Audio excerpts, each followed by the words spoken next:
Okay. तर बघा याच्यामध्ये तुम्हाला मी कालच्या लाईव्हमध्ये सांगितलं होतं कशाप्रकारे तुम्हाला होम असाइनमेंट लिहायला सुरुवात करायची. त्यावर तुमचं पहिल्या पेजवर तुमचं नाव येईल, नेम ऑफ स्टुडंट तुमचं नाव ते टाकायचं आहे.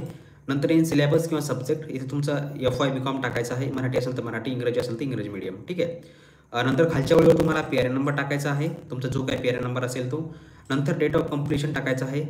ठीक आहे. होम असाइनमेंटचे डेट ऑफ कंप्लीशन, HA म्हणजे काय, होम असाइनमेंट. ज्या दिवशी तुम्ही जमा करसाल ते तुम्ही याच्यामध्ये देऊ शकता, किंवा आजपासून तुम्ही लिहायला सुरुवात केली तुम्ही आजची तारीख सुद्धा टाकू शकता. नंतर आहे बघा name of the study centre, तर तुमच्या स्टडी सेंटरचं जे नाव असेल ते तुम्हाला इथे टाकायचं आहे. ठीक आहे. एक गोष्ट लक्षात ठेवा, तेच तुम्हाला इथे टाकायचं आहे.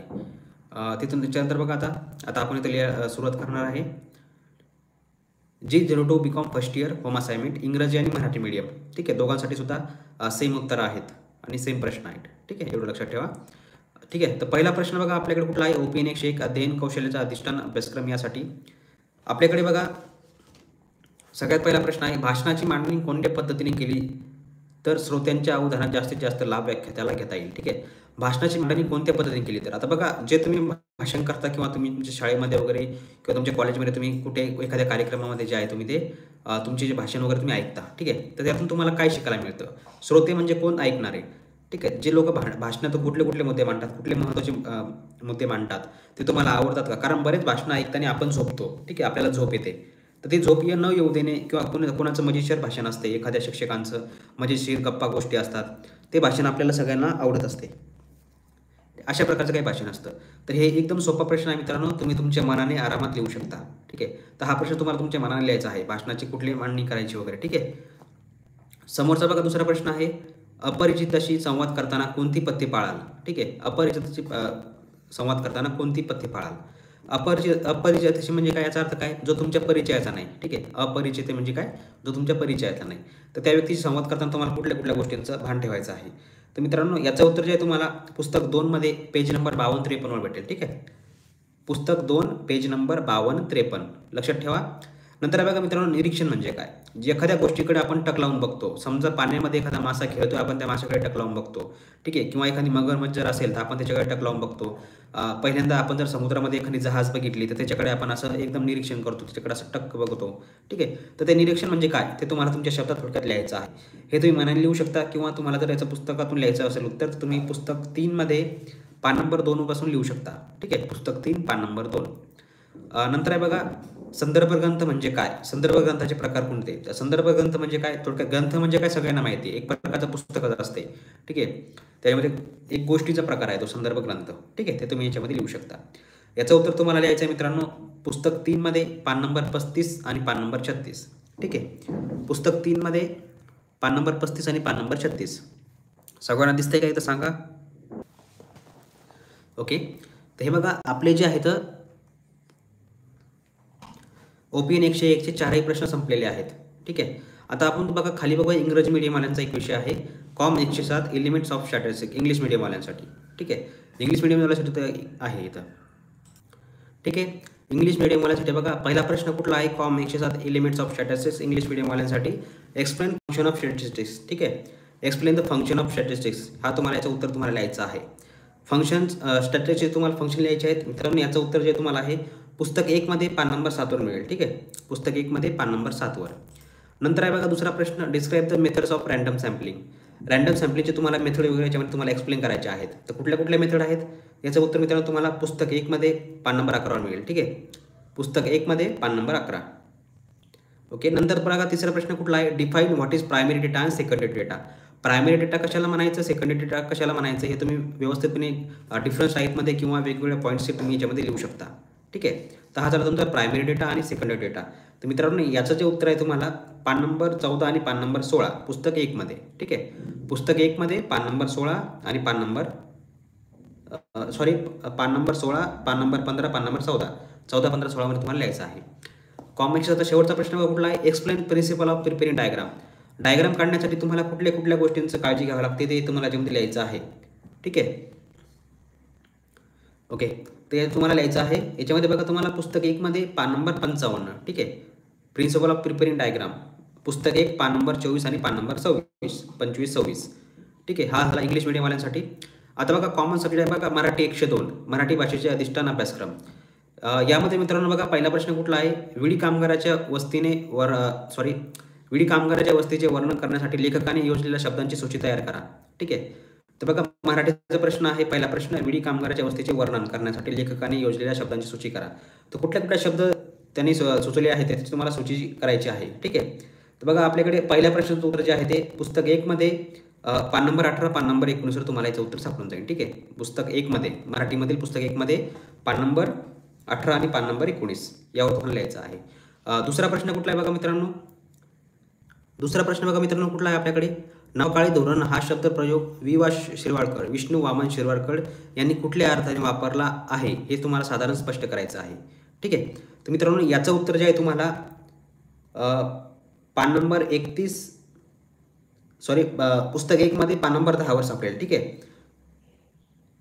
पुस्तक 1 मध्ये पान नंबर 10. ठीक आहे. या प्रश्नाचं उत्तर तुम्हाला सापडेल.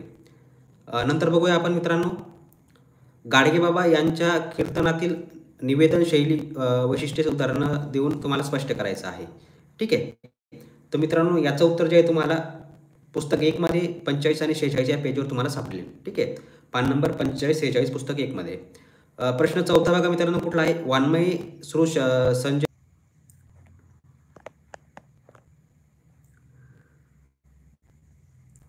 ओके. आता बघा आपल्याकडे कुठला आहे, English 102, English for business, English medium. ठीक आहे. इंग्लिश मीडियमसाठी बघा आपल्याकडे पहिला प्रश्न कुठला आहे, how does Meta communication help in improving perception accuracy. ठीक आहे. तर मित्रांनो या प्रश्नाचं उत्तर जे आहे तुम्हाला पुस्तक 1 मध्ये पान नंबर 5 आणि पान नंबर 6 वर मिळेल. ठीक आहे. पुस्तक 1 मध्ये पान नंबर 5 आणि पान नंबर 6. दुसरा प्रश्न बघा कुठला आहे, bypassing is a major barrier in web based communication, justify. ठीक आहे. तर मित्रांनो याचं उत्तर जे आहे तुम्हाला पुस्तक 3 मध्ये पान नंबर 34, पान नंबर 35 वर सापडेल. ठीक आहे. तिसरा प्रश्न कुठला आहे बघा, write a short note on the importance of good listening in effective communication. Good लिसनिंगचे तुम्हाला याच्यामध्ये जे आहे इम्पॉर्टन्स तुम्हाला विशद करायचे आहेत. ठीक आहे. तर मित्रांनो याचं उत्तर तुम्हाला पुस्तक 1 मध्ये पान नंबर 27, पान नंबर 28 वर सापडेल. नंतर बघा मित्रांनो कुठला प्रश्न आहे, व्हॉट इज ॲक्टिव्ह लिसनिंग. ठीक आहे. तर ॲक्टिव्ह लिसनिंगचे तुम्हाला याच्यामध्ये एक्सप्लेन करायचं आहे. Give any Q 4 keys and difference between passive आणि ॲक्टिव्ह लिसनर. परत तुम्हाला याच्यामध्ये पॅसिव्ह आणि ॲक्टिव्ह लिसनरमध्ये तुम्हाला फरक याच्यामध्ये एक्सप्लेन करायचा आहे. ठीक आहे. तर हे दोन्ही उत्तर तुम्हाला याच्यामध्ये शोधायचे आहेत.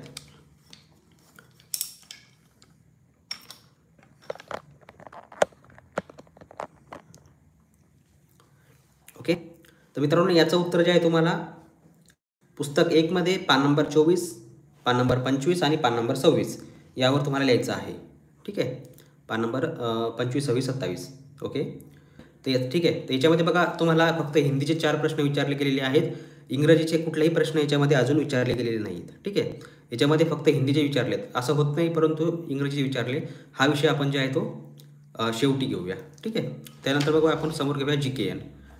GKN सामान्य ज्ञान व सामाजिक जाणीव व अधिष्ठान अभ्यासक्रम. त्यामध्ये बघा पहिला प्रश्न कुठला आहे, संस्कृतीचे स्वरूप लिहा. ठीक आहे. संस्कृतीचे स्वरूप तुम्हाला लिहायचं आहे GKN. मित्रांनो याचं उत्तर जे आहे पहिल्याच पानावर तुम्हाला सापडेल, पुस्तक 1 मध्ये पहिल्याच पानावर. ठीक आहे. दुसरा प्रश्न कुठला आहे बघा मित्रांनो, मानसिक आरोग्याची मूलभूत तत्वे लिहा. मानसिक आरोग्याची मूलभूत तत्वे कुठले कुठले आहेत ते तुम्हाला याच्यामध्ये लिहायचं आहे. मानसिक आरोग्याची मूलभूत तत्वे सगळ्यांना माहिती असायला पाहिजे. ठीक आहे. तर मित्रांनो याचं उत्तर तुम्हाला पुस्तक 1 मध्ये पान नंबर 77 वर सापडेल. कुठे, पान नंबर 77. नंतर बघा तिसरा प्रश्न कुठला आहे, स्वातंत्र्य आणि विकास यांच्या संबंधाबद्दल अमर्त्य सेन यांनी कोणते विचार मांडले. ठीक आहे. अमर्त्य सेन यांनी कुठले कुठले विचार मांडले हे तुम्हाला लिहायचं आहे. मित्रांनो याचं उत्तर जे आहे तुम्हाला पुस्तक 2 मध्ये पान नंबर 14 आणि पान नंबर 15 वर मिळेल. ठीक आहे. पान नंबर 14 आणि 15 पुस्तक 2 मध्ये. शेवटचा प्रश्न कुठला मित्रांनो यातला, जैव तंत्रज्ञानाचे समाजावर कोणते परिणाम होतात. जैव तंत्रज्ञानाचे, ठीक आहे, बायोटेक्नॉलॉजी जे परिणाम आहेत ते आपल्या समाजावर कुठले कुठले होतात हे तुम्हाला तोंडी पाठाला असायला पाहिजे, तुम्ही मनाने सुद्धा लिहता. तरी तुम्हाला मी मित्रांनो याचं उत्तर सांगतो, पुस्तक 3 मध्ये पान नंबर 72. ठीक आहे. पुस्तक 3 मध्ये पान नंबर 72. नंतर बघा मित्रांनो आता आहे बघा कॉमर्सशास्त्र, खूप महत्त्वाचा विषय आहे कॉमर्ससाठी, मराठी इंग्रजी मीडियमसाठी. येथील बघा पहिला प्रश्न कुठला आहे मित्रांनो, अर्थशास्त्र आणि वाणिज्यशास्त्र यांच्या संबंधाचे विवेचन करा. ठीक आहे. अर्थशास्त्र आणि वाणिज्यशास्त्र यांच्या संबंधाचे विवेचन करा. तर मित्रांनो याचं उत्तर जे आहे तुम्हाला पुस्तक 1 मध्ये पान नंबर 1 आणि 2 पहिल्याच पानावर तुम्हाला सापडेल. पहिल्या आणि दुसऱ्या पानावर तुम्हाला याचं उत्तर लिहायचं आहे. दुसरा प्रश्न बघा कुठला आहे मित्रांनो, वास्तव वेतनावर परिणाम करणारे घटक कोणते. वास्तव वेतनावर, ठीक आहे, म्हणजे काय, इन्फ्लुएन्स रिअल वेजेस. यावरती मित्रांनो याचं उत्तर तुम्हाला जे आहे पुस्तक 1 मध्ये पान नंबर 28 वर सापडेल. पुस्तक 1 पान नंबर 28. नंतर आहे बघा, साठा आणि पुरवठा यांच्यातील फरक तुम्हाला स्पष्ट करायचा आहे. साठा आणि पुरवठा, साठा कशामध्ये करतात, कसा होतो, ठीक आहे, यामध्ये तुम्हाला जो आहे ते फरक लिहायचा आहे. तर मित्रांनो याचं उत्तर तुम्हाला पुस्तक 1 मध्ये पान नंबर 18 पान नंबर 19 वर सापडेल. ठीक आहे, पान नंबर 18 पान नंबर 19. नंतर आहे मित्रांनो बघा, शेवटचा प्रश्न, एकमेव ट्रेडिंग फर्माची वैशिष्ट्ये लिहा. एकमेव ट्रेडिंग म्हणजे काय, सोल ट्रेडिंग, ठीक आहे, इंडिव्हिज्युअल ट्रेडिंग म्हणतो आपण त्याला. ठीक आहे, तर मित्रांनो याचं उत्तर जे आहे तुम्हाला पुस्तक 2 मध्ये पान नंबर 93 वर सापडेल. ठीक आहे, पुस्तक 2 पान नंबर 93. समोरचा बघा मित्रांनो कुठला विषय आहे आपला शेवटचा, कॉम 211. ठीक आहे, कॉम 211 कार्यालयीन व्यवस्थापन ऑफिस मॅनेजमेंट, हा खूप महत्त्वाचा विषय आहे कॉमर्ससाठी. शेवटचा प्रश्न आहे आपला कॉम 211. मित्रांनो बघा, यातील पहिला प्रश्न कुठला आहे, कार्यालयातील प्रशासकीय विभागाच्या खात्यांचे वर्णन करा. प्रशासकीय विभागाचे जे खाते असते त्याला तुम्हाला याच्यामध्ये त्याचे वर्णन करायचं आहे. तर मित्रांनो याचं उत्तर जे आहे तुम्हाला पान नंबर 6 पान नंबर 7 पहिल्याच पुस्तकामध्ये सापडेल. पुस्तक 1 मध्ये पान नंबर 6 आणि पान नंबर 7. प्रश्न कुठला आहे बघा, कार्यालयाचे शास्त्रीय व्यवस्थापन म्हणजे काय. कार्यालयाचे शास्त्रीय व्यवस्थापन म्हणजे काय. ठीक आहे, तर मित्रांनो याचं उत्तर जे आहे तुम्हाला पान नंबर 9 आणि पान नंबर 10 पुस्तक 2 मध्ये. ठीक आहे, पुस्तक 2 मध्ये पान नंबर 9 पान नंबर 10 यामध्ये तुम्हाला याचं उत्तर लिहायचं आहे. नंतर तिसरा प्रश्न कुठला आहे बघा मित्रांनो, प्रशिक्षण पद्धती लिहा. प्रशिक्षणाच्या पद्धती कुठल्या कुठल्या आहेत ते तुम्हाला याच्यात लिहायचं आहे. ठीक आहे, तर मित्रांनो याचं उत्तर जे आहे तुम्हाला पुस्तक 2 मध्ये पान नंबर 39 पान नंबर 40 यामध्ये तुम्हाला ते सापडून जाईल. ठीक आहे, पुस्तक 2 मध्ये पान नंबर 39 पान नंबर 40. शेवटचा प्रश्न आहे मित्रांनो आपला, कार्यालयीन माहिती पुस्तिकेचे फायदे लिहा. ठीक आहे, कार्यालयीन माहिती पुस्तिकेचे फायदे हे तुम्हाला याच्यामध्ये लिहायचं आहे. तर कुठले कुठले फायदे आहेत कार्यालयीन माहिती पुस्तिकेचे ते तुम्ही याच्यामध्ये लिहू शकता. याचं उत्तर तुम्हाला मित्रांनो लिहायचं आहे पुस्तक 3 मध्ये पान नंबर 52. ठीक आहे, पुस्तक 3 मध्ये पान नंबर 52 याच्यामध्ये तुम्हाला लिहायचं आहे. ठीक आहे, तर मित्रांनो आता आपण बघूया हिंदीचे. ठीक आहे, HEN 101 शेवटचा आपला विषय राहिलेला आहे, हिंदी भाषेचे अधिष्ठान अभ्यासक्रम. याच्यामध्ये इंग्रजीचा प्रश्न आलेला नाही आहे. ठीक आहे, फक्त हिंदीचा आहे. तर पहिला प्रश्न कुठला आहे याच्यामध्ये बघा, रचना की दृष्टि से वाक्यों के 3 प्रकार कौन से है. रचना की दृष्टि से वाक्यों के 3 प्रकार, वाक्यों के 3 प्रकार कुठले कुठले आहेत हे तुम्हाला लिहायचं आहे. याचं उत्तर तुम्हाला पुस्तक 2 मध्ये पान नंबर 12 वर सापडेल. ठीक आहे, पुस्तक 2 पान नंबर 12. दुसरा प्रश्न कुठला आहे, वाणिज्य पत्रों की रूपरेषा सीखिए. वाणिज्य पत्रों की रूपरेषा शिकिए किंवा लिखिए. याचं पुस्तक 1 मध्ये पान नंबर 22 यावर सापडेल. पुस्तक 1 पान नंबर 22. नंतर कुठला प्रश्न आहे आपला, अनुवाद की क्रियाभेद लिखिए. अनुवाद की क्रियाभेद.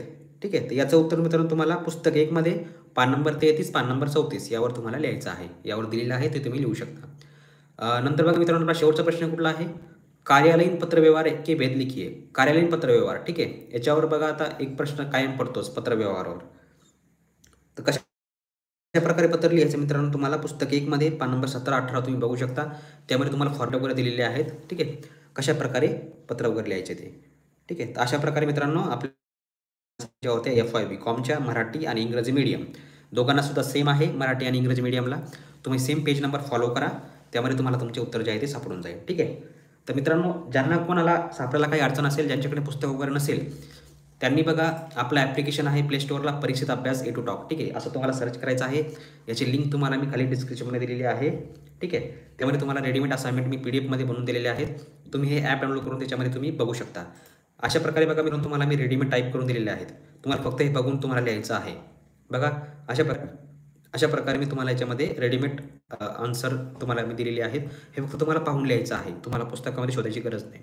जर तुम्हाला असं पाहिजे असेल, तुमच्याकडे वेळ नसेल, पुस्तक नसेल, तर तुम्ही ही असाइनमेंट घेऊ शकता. हे तुम्हाला यासाठी तुम्हाला काय करायचं आहे, आपलं परीक्षित अभ्यास A to Talk हे जे ॲप्लिकेशन आहे हे तुम्हाला प्ले स्टोअरवरून डाउनलोड करायचं आहे. ठीक आहे, त्यामुळे तुम्हाला सगळं